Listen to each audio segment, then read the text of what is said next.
Hi, what's up? Our president is a charlatan, and I can't say that enough. Him and Putin need to just go and jump up and down and celebrate the fact that they have converted South Africa too into a little bit of a Ukraine, but we don't know it. We've been cooed by Russia. It's that basic, due to the fact that our president's indiscretion with that alliance that he has with Putin has caused him to like literally and entirely and comprehensively disregard the fact that his own nation is choking up a storm and languishing. Russia his own land. Moving on, whatever. So I was speaking about how South Africa does not get to play the card of Russia invading Ukraine for the gas crisis, and yet they're doing. Do you understand what I'm saying? Like rubbish, rubbish, and rubbish some more is like literally what I'm actually in these streets highlighting as an issue. Mamelang ne on this like channel, on like this news channel that I was watching on YouTube, they not only spoke about how it is that it's been 17 years of just harlotry in this country, wreaking havoc in the lives of citizens on the ground, but that there are alternatives in wind and solar energy. Why would South Africa not want to take on those like contract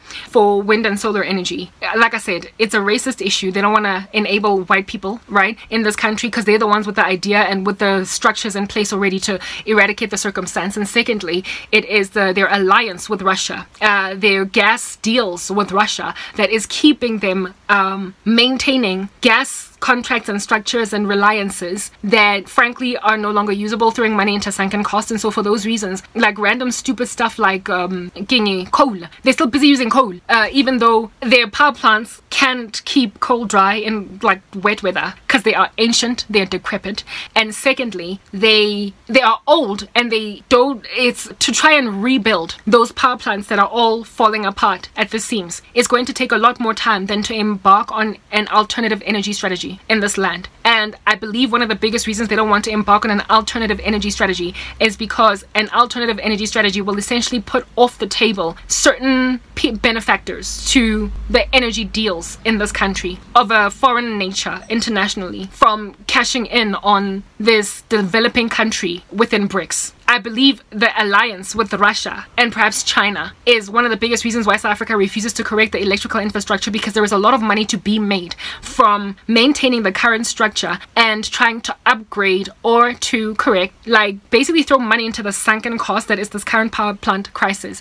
There is a lot to be gained by Russia and China in us maintaining an old system that they can rock up like Superman and heroically rescue. Our own independent channels in this country, like our own minds that can fix this thing, are not sufficient for Cyril Ramaphosa to maintain his strength of relationship and partnership with like Ping and Xi and Putin, especially Putin. So we are basically just being drowned as a country because of some tacit secret deal that our president has with some nefarious, ominous megalomaniacs of the planet that are into invading sovereign lands and taking them as their own, as if though that's okay. Just the alliances that South Africa has internationally says a lot about what the country is prepared to do to its own citizens. Here it is that China's trying to take over Taiwan. Here it is that Russia has already like done a job inside Ukraine. And so if you imagine that a child is only as good as his or her daddy, since China and Russia are South Africa's daddies, then you can understand that South Africa is similar in its mindset to indeed China and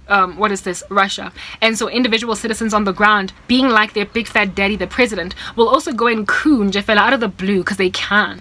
Individual lives on the ground. I've had my entire life stolen from. I feel like I'm Ukraine. Do you understand? Everything of mine has been usurped. They have said I don't get to live. I once went from being a middle class, healthy lady running up the corporate ladder, doing her thing, about to get a great future, and then lo and behold, God have mercy on a sister, they just one day decided that they're going to invade me, and now I can't even have a life. And every so often there is a bomb in my city, and if I don't leave to a neighboring country, I won't survive. So the South African ecosystem is satanic that way. It is clear by who it is that we stand allegiance to that we are cursed and condemned. And even the fact that South Africa went out of its way to stand with Palestine over Israel, God said, this is my foreign policy. If you curse my land Israel, I shall curse you. It's basic. So this land is cursed, it's very clear, and is standing with all of the wrong people in the world. And yet, here it is that internally, like locally, when we try to make recommendations to an obviously decrepit, like irresponsible government, they won't take up the counsel because they're too busy thinking about 1984,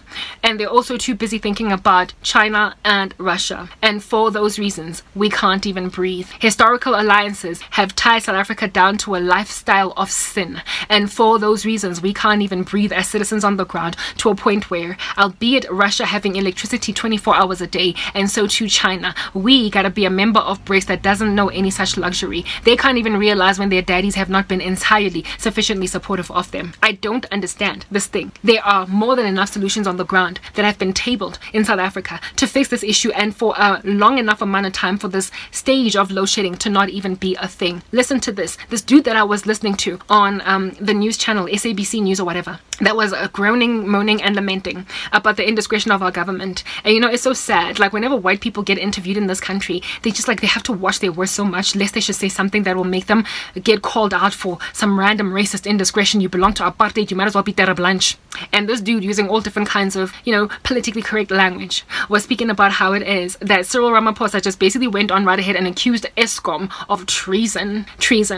Why? Because Cyril Ramaphosa, every time there is a crisis in this land of electrical proportions, he comes from wherever he's at in an international meeting, like 20 whatever 9008, since he belongs to that like body of souls. Upon flying back to South Africa to just basically be like, I'm back now, so I guess we're in stage what now? Yeah, he just flies back to be communicated to just how bad the situation is. Fix it? No, he doesn't. Okay, him and every other president that's come before him in this new regime. Listen up. President Cyril Ramaphosa goes on right ahead and accuses Eskom of not getting their act together, putting their like panties in a bunch, because look at what you're doing to the country. He, upon being petitioned for a solution for this thing, just calls Eskom and says, guys, get your act together. Patung, whatever happened to the energy minister of this country? Why isn't he getting fired? Exactly. Who is in a position to foster deals, like embark on contracts, frankly, that can fix the situation real fast? Like, it is in his prerogative, his power, and his veto, like pen power,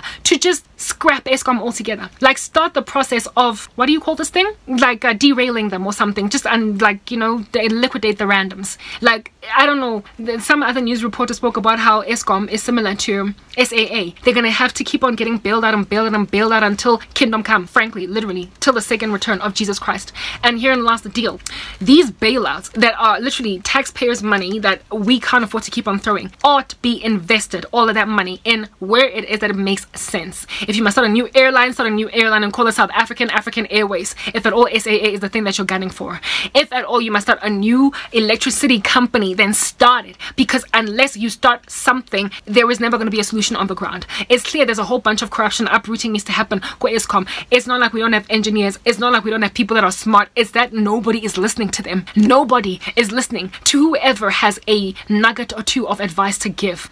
All of these skills that Eskom could be invested in other electrical powering ecosystems that are actually working for the country. Instead, they are wasting valuable brains, valuable minds that studied valuable degrees at valuable institutions on like an organization that is frankly sinking and continuously you know, getting bailed out perpetually. Like, so many corrupt people are being found wanting all over the show, and the company in and of itself is no longer like producing anything valuable, but because it just happens to be a monopoly for electricity provision in the country, it's being kept aloft. For what? When there is a solution. For what exactly? So why continue to bail out Eskom when you can just create a new Eskom and call it Beskom? I don't know, give it a name that sounds similar, but the institution gotta go. It's gotta go. There's gotta be alternative forms of energy, and these have been a possibility for the longest amount of time, and yet nobody is even, no, not nobody, our government. You know what, guys, South Africa might as well be Zimbabwe in the days of Robert Mugabe. ANC might as well be in and of itself in its unitary state, Robert Mugabe, a president that refuses to leave even after it becomes clear that you're not doing your job.